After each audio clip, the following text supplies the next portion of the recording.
Quand j'étais jeune, j'ai grandi dans une petite maison à Alma, au lac Saint-Jean. Ma maison était directement à côté de celle de mon grand-père. Mon grand-père, au-delà d'être mon voisin, c'était mon idole. C'est la personne, avant même que je débute l'école, qui m'en a le plus appris sur le monde du travail. Sur l'importance de ne pas perdre le sens dans le travail. Mon grand-père, à la base, c'était un camionneur. Il passait son temps, quand il était à la maison, à nous raconter des histoires. Les histoires de ses runs dans le Nord. Au volant de son camion, un international à 2 bâtons, comme il disait.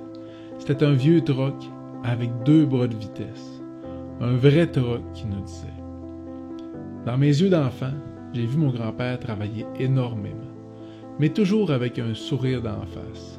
Il souriait tout le temps. Il avait toujours l'air content, peu importe qu'est-ce qu'il faisait. Un jour, j'ai appris que quand il était plus jeune, mon grand-père avait travaillé à l'usine Price, Abitibi Price. Pour ceux qui ne savent pas c'est quoi, les Price, c'était une papeterie, puis dans les années où mon grand-père s'y était fait engager, c'était la vie de rêve pour un travailleur avec une 3e année d'avoir ce genre d'emploi-là. C'était le gros salaire puis la retraite dorée. Mais mon grand-père, après quelque temps, il a démissionné de là.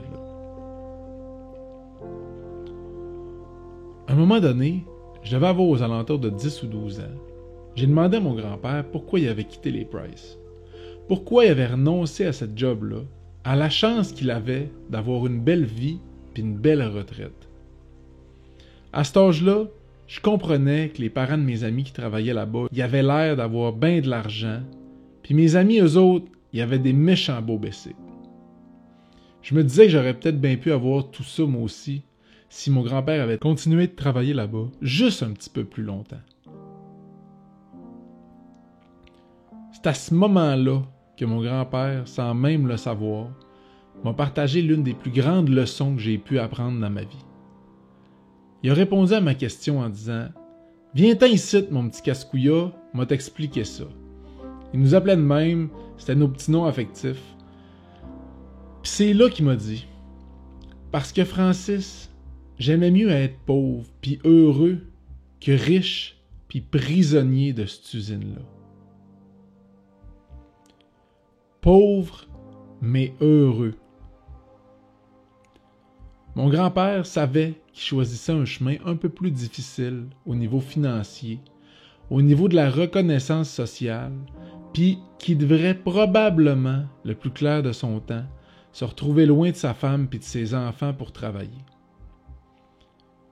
Mais il savait que la vie qu'il avait choisie à bord de son truck en vaudrait 100 fois plus la peine.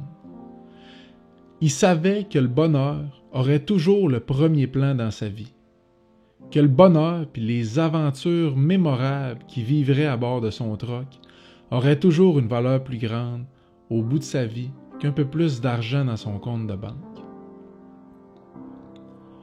La sagesse dans ces paroles-là m'a marqué à jamais. Pauvre, mais heureux. Ce petit bout de phrase-là teinte mes décisions au quotidien. Ça m'habite tout le temps. Si j'ai pas de fun dans ce que je fais, à quoi bon? Est-ce qu'on a vraiment bien compris le sens du travail? Toujours travailler plus pour avoir plus de cochonneries. Je pense que mon grand-père avait compris quelque chose très tôt dans sa vie, qu'on n'a pas tous et toutes le luxe de saisir aussi rapidement. Que le bonheur, c'était en quelque sorte la seule vraie richesse que l'on puisse réellement posséder dans sa vie. C'est probablement tout ce qui compte puis tout ce qu'on se rappellera au bout de nos vies. Même si on se rappelle même plus qui sont les gens autour de nous. C'est de ces histoires-là, celles qu'on aura racontées à nos enfants, à nos petits-enfants puis à nos frères et sœurs, que toutes ces personnes-là qui nous entourent, à nos derniers moments, elles se rappelleront. De ces histoires de job-là qui n'en avaient pas vraiment l'air et qui n'en étaient sûrement pas vraiment. Parce que quand on arrive à trouver un travail qu'on adore, qu'on aime, les journées, on n'a pas l'air de les travailler. Merci, Grandpa, de m'avoir un jour dit que t'avais préféré être pauvre, mais heureux.